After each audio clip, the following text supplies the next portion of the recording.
Apologétique 5. Toujours sur le sujet des témoins de Jéhovah.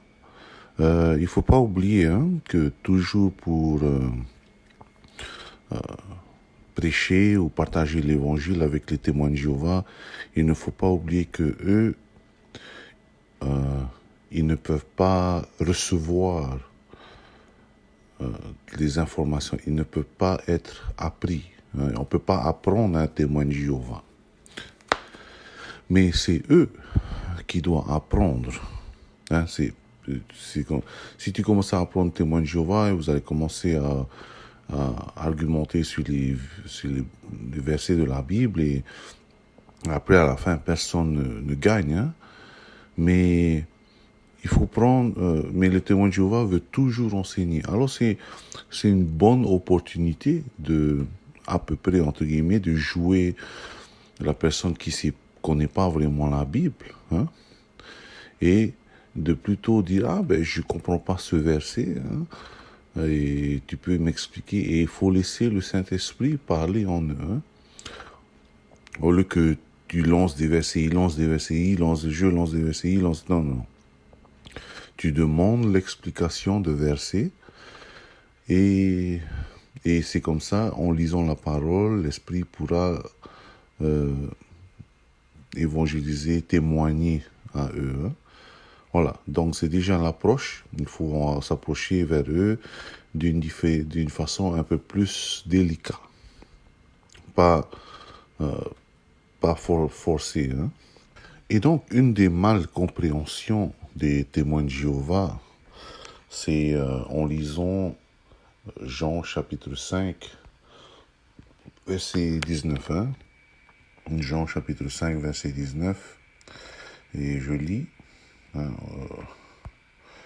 Jésus reprit donc la parole et leur dit, en vérité, je vous le dis, le Fils ne peut rien faire de lui-même. Il ne fait que ce qu'il voit faire au Père. Et tout ce que le Père fait, le Fils aussi le fait pareillement. Donc, tu vois, Jésus ne peut pas faire la même chose que le Père, donc il n'est pas Dieu. Bon, déjà, par exemple, moi, je suis le fils de mon papa.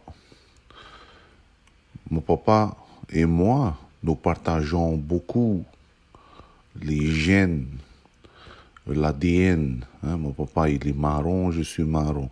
Et mon papa a plutôt des cheveux noirs, le nez de mon papa, les oreilles de mon papa. Mon papa m'a donné l'ADN. Cet ADN, ces gènes. Et c'est moi maintenant. Voilà. Et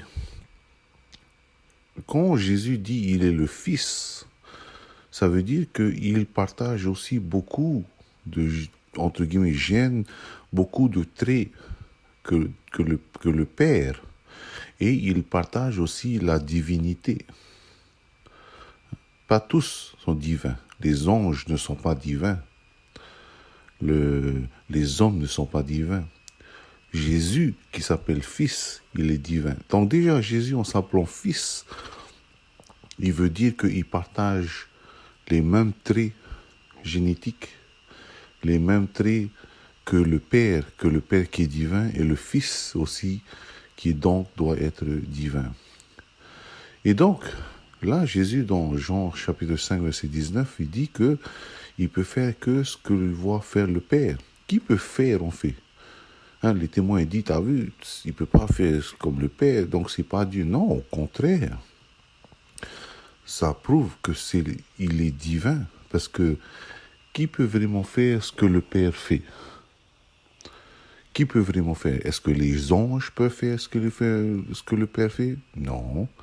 Est-ce que nous, on peut faire, les êtres humains, on peut faire ce que le Père fait? Non. Donc Jésus montre qu'il est Dieu, il est divin. Et lui, donc, il peut faire ce que le Père fait. Et on fait ça, au lieu que ça disprouve la divinité du Christ, au contraire, ça prouve la divinité de Jésus. Une autre raison aussi pourquoi ils ne croient pas que Jésus est Dieu, ils vont souvent aussi donner dans Colossiens 1,15, Colossiens 1:15, quand il dit que Jésus est l'image invisible de Dieu et le premier-né de la création. Voilà, donc ils disent que le mot premier-né veut dire en fait créé, le premier qui a été créé. Non, non, non, non. Premier-né ne veut pas dire premier créé. C'est différent. Et surtout, bon là on va aller un peu technique, on va voir dans le grec un peu, hein. Le premier-né, c'est une expression, hein.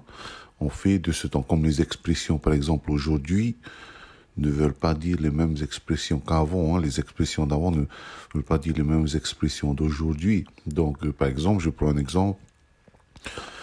Là, quand il pleut beaucoup, on dit maintenant qu'il pleut des cordes, hein. Il pleut des cordes quand il pleut beaucoup. Avant, si on te dit qu'il pleut des cordes, les gens vont attendre que la corde tombe. Non, hein. Donc, quand on lit la Bible, il est très important de lire la Bible avec aussi, en connaissant le contexte quand Jésus parlait du premier siècle. Et quand, par exemple, quand Jésus dit, hein, venez, Dieu vient au nom de Jésus, hein. Non, c'est pas dit que le nom de Dieu c'est Jésus. Quand tu dis au nom d'eux, ça dit je viens avec la volonté, le pouvoir d'eux, hein, voilà. Et là, en fait, quand on dit le premier-né, ça veut pas dire premier créé, mais ça veut dire plutôt premier produit. Je dis par exemple, premier-né vient en fait du grec prototokos, hein, proto qui veut dire premier, et le deuxième mot c'est tokos qui vient du mot tikto, hein, donc proto-tikto. Premier, proto, tikto qui veut dire hotu, hein, produire, voilà, pas créer, produire, voilà. Parce que créer, ça a un autre mot en hébreu, hein, en grec, désolé. Hein. Premier créer, c'est proto, ça veut dire le premier, mais créer, c'est kitso. Là, on n'avait pas écrit premier kitso, on n'a pas écrit proto kitso. Là, on a dit proto-tikto, et qu'on conjugue, ça devient proto-tokos. Et bien même dans Exode 4, 22, Jésus dit bien aussi avec cette expression, Israël, mon premier-né. Pourquoi Israël est mon premier-né? Parce que c'est de là où a été produit l'évangile. Hein? Et pourquoi il dit que Jésus c'est son premier-né, hein? Parce que c'est à partir de là qu'il a produit la résurrection. Et c'est de là qu'il a pu produire, dans ce cas-là, dans Colossiens 1:15, il dit produit la création. Voilà, hein? Le premier-né de la création. Premier-né veut dire produire. Source, ça ne veut pas dire premier créé. C'est différent, hein? Et donc voilà, hein? Donc ils sont confus un peu sur ce terme premier-né. Donc vite fait, en parlant aussi de Colossiens, il dit que Jésus a créé toutes choses, hein. Dans la Bible des témoins de Jéhovah, il est écrit Jésus a créé entre parenthèses, Jésus a créé tout entre parenthèses autre chose.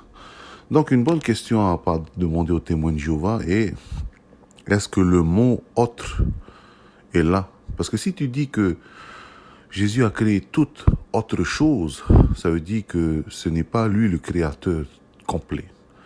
En fait, dans leur tête, c'est que Dieu le Père, qui est Jéhovah, a créé Jésus, et après Jésus a créé toutes les autres choses. Hein, la terre, les cieux, le temps, tout ça. Hein. Mais s'il est écrit que Jésus a créé toutes choses, ça veut dire que il est le premier, avant lui, il n'y a rien. Il n'y a pas de création. Et en fait, une des dernières choses, c'est qu'il refuse de croire à la croix, parce que nous, hein, déjà dans dans Galates 6,14, hein, où il est écrit que nous, on est fiers de la croix, hein, où qui était Jésus, hein, et où il a été sacrifié, et nous aussi. Hein, il a été sacrifié pour moi. Les témoins de Jéhovah, par exemple, cependant, ne disent jamais la croix. Ils ne croient pas que Jésus a été mort sur la croix. Ils disent que c'est un symbole païen.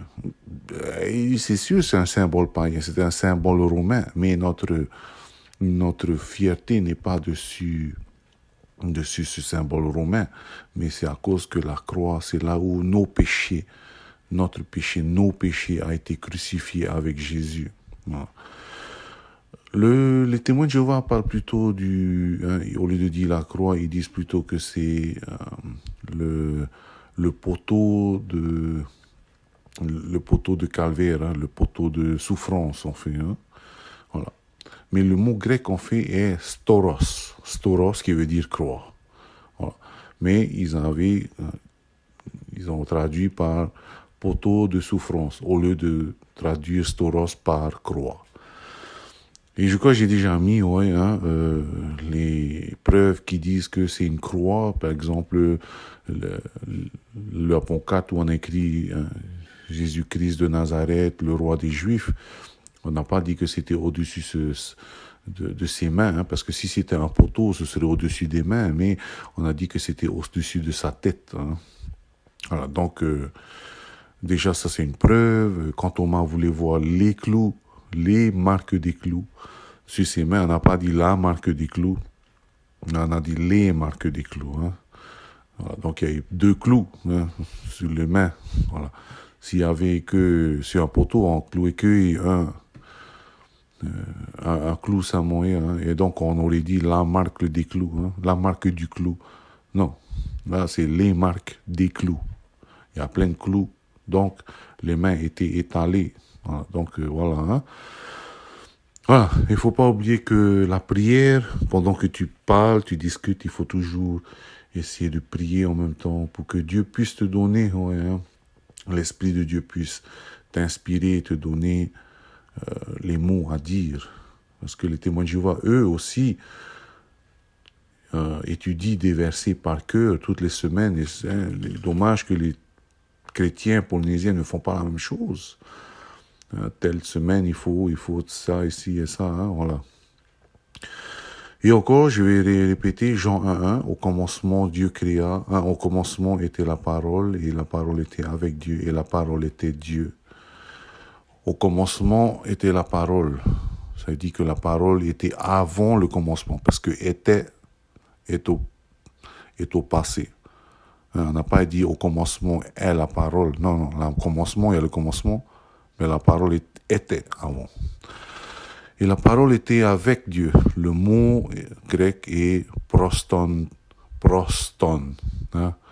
Pros, qui veut dire face à face. L'image, comme tu te regardes dans un miroir, tu es l'image, tu es face à face. Voilà, hein? Et comme Jésus, c'est l'image de Dieu. Donc Jésus, il était face à face avec Dieu et on dit que la parole était Dieu aussi. Hein? Voilà. Mais enfin, toute la Bible parle de cela. Le seul problème, c'est qu'ils veulent suivre Jéhovah, mais ils veulent pas croire que Jéhovah est Jésus. Alors ils mettent Jésus de côté et ils suivent leurs anciens qui disent que Jéhovah Dieu parle à leur organisation. Non, ne parle pas à ton organisation. Suis Jésus. Une bonne manière d'évangéliser, de témoigner avec eux aussi, est de demander, c'est souvent que je fais de temps en temps comme ça, tu leur dis, si j'ai 2 minutes à mourir, qu'est-ce que je fais? Voilà. J'ai 2 minutes et après je meurs. Comment est-ce que je dois recevoir la parole? Alors que les témoins de Jéhovah, ils vont dire, il faut que tu reçois le bon enseignement, il faut que tu te baptises, il faut que tu te répondes de tes péchés et tout ça. Et il y a tellement de choses. Tu dis, hey, il reste 30 secondes, il reste 15 secondes, ça y est, je suis mort 2 minutes. Alors que avec Jésus, c'était simple. Hein, reconnais que je suis le roi, ton roi, et tu entres dans mon royaume. Comme le larron à la croix, quand il a dit Jésus. Quand tu rentres dans ton royaume, hein, souviens-toi de moi. Le larron, il vient de reconnaître Jésus comme un roi. Quand tu entres dans ton royaume, c'est à lui le royaume. Souviens-toi de moi. Et Jésus l'a dit, aujourd'hui, tu es avec moi au paradis. Voilà. Hein. Il ne croit pas que le paradis existe quand tu meurs, mais voilà. Hein. Et là, c'est un bon exemple. Quand Jésus dit, tu viendras au paradis. Aujourd'hui, tu viens au paradis avec moi. Allez, que Dieu te bénisse.